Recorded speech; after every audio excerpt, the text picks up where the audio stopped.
Rebel Canners, teaching all kinds of food preservation, including the old ways.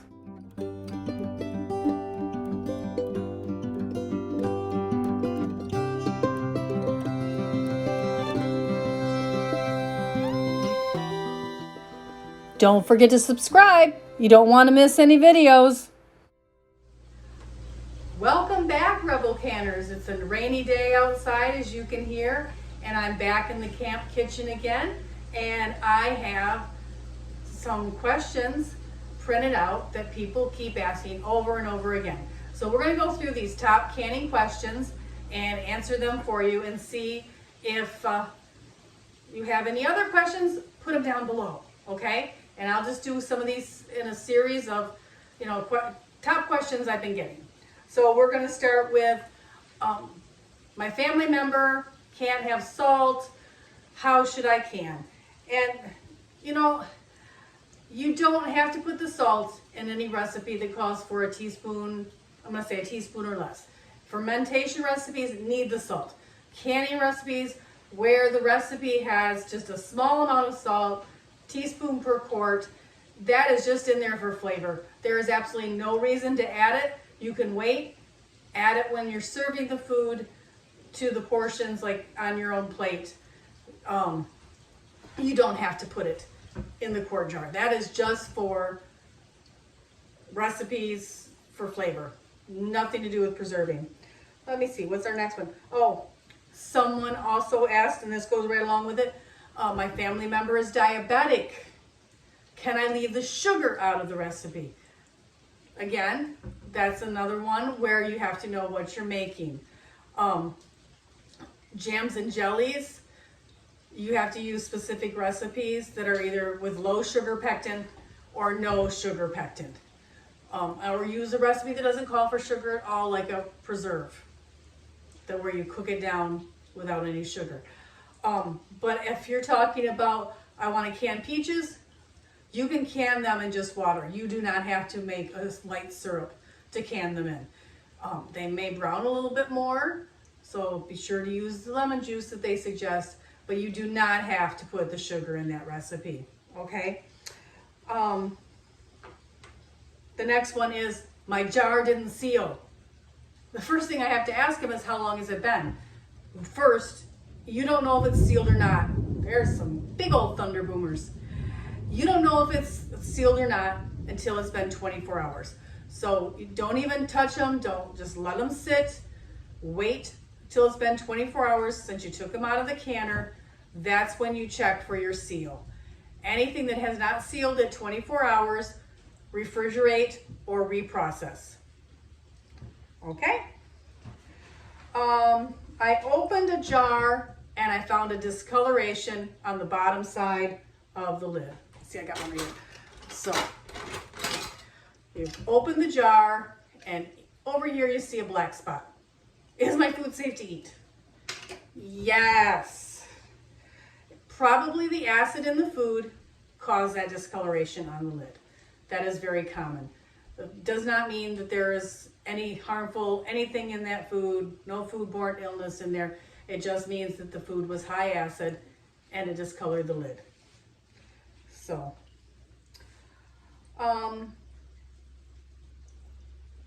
let's see, I got another one here.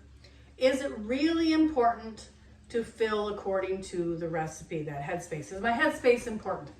Yes, and I'm going to do a whole video on headspace coming up here soon, but yes, that is set in place for the expansion of the food. Certain foods expand more, and that bigger headspace is important. Don't try to shorten the headspace. Okay? How long can I store my canned food? This is another topic I'm going to do a whole video on in the near future. But, the little box says 18 months. Is that all I can keep it? No. What they're saying is they don't know what your storage conditions are in your individual home. So, they can only give a general guideline a recommendation. So you need to store your food in a cool, dry place away from light. That will give you more storage time. They just can't account for how everybody stores everything in their own home. That's just how it is. So they have to just give a general guide, okay?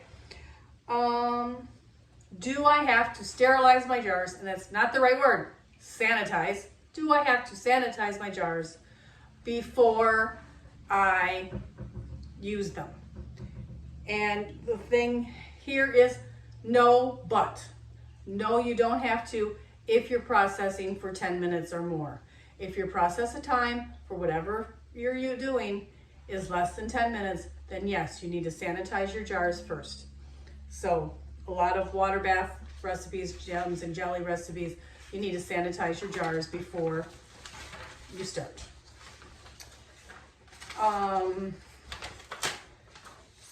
So my jars lost liquid during the process. Are they safe? Should I open them, put more liquid in? What should I do with these jars? They're not as full as my headspace is different now. Okay. The lost liquid should not be refilled. You're not going to open them up to put liquid in them. Okay, not doing that. It's a waste of time. It's going to make your food mushy. It's not going to be, you're not going to have good results. And you don't need to. The food that is not covered by the liquid is going to discolor over time. So you're going to want to take that jar and use it first. So just put that to the front, use that jar first, hopefully before it starts to discolor. So plan that meal out accordingly. That's all you have to do. Let me see, another one here. Oh, goes back with the other one. Can food be recanned if it doesn't seal? So you're at that 24-hour mark, it didn't seal, can I recan it? And the answer is yes. But again, you have to use the whole time. Just because you cooked it and you processed it once doesn't mean you can shortcut that rule about the time. And see the video about the golden rule that even rebel canners follow? And that's the time. The time doesn't change. Okay?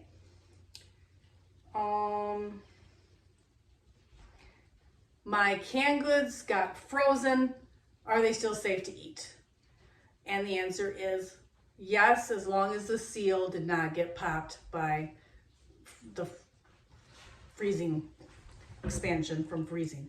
So if the seal is still good, yes, even though those canned goods got frozen, they are still safe to eat.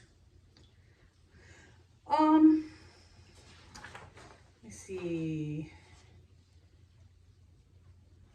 Oh, another one. Can I put 2 layers in my canner? And the answer is yes, if your canner is big enough to fit them.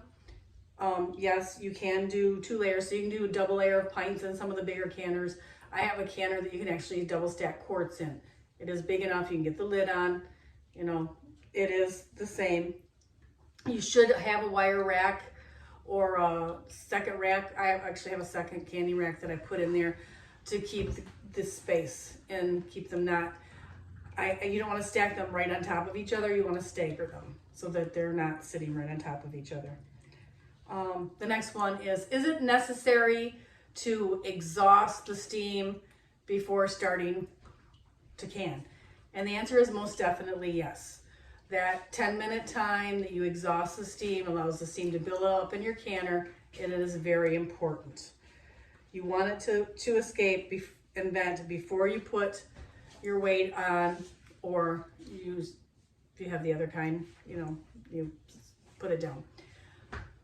The peacock. That is important. That's part of the whole process. It helps the steam build up. That's building up the pressure canner. Yes, need to do that. Let's see if I got another one here. This one I'm going to do in a whole video. Oh, can I process in half-gallon jars? And yes, you can.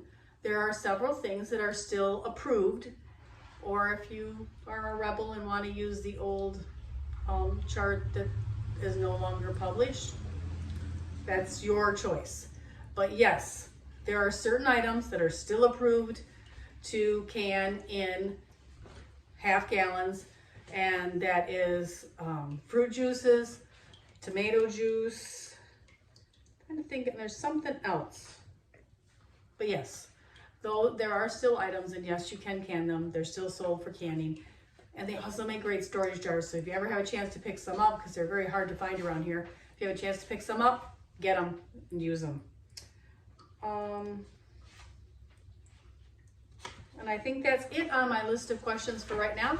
But like I said, if you have a question, please leave it in the comments below or tag me on my Facebook page, and I will try to answer questions. I'm going to try to do a once a month series now with answering questions, common canning questions.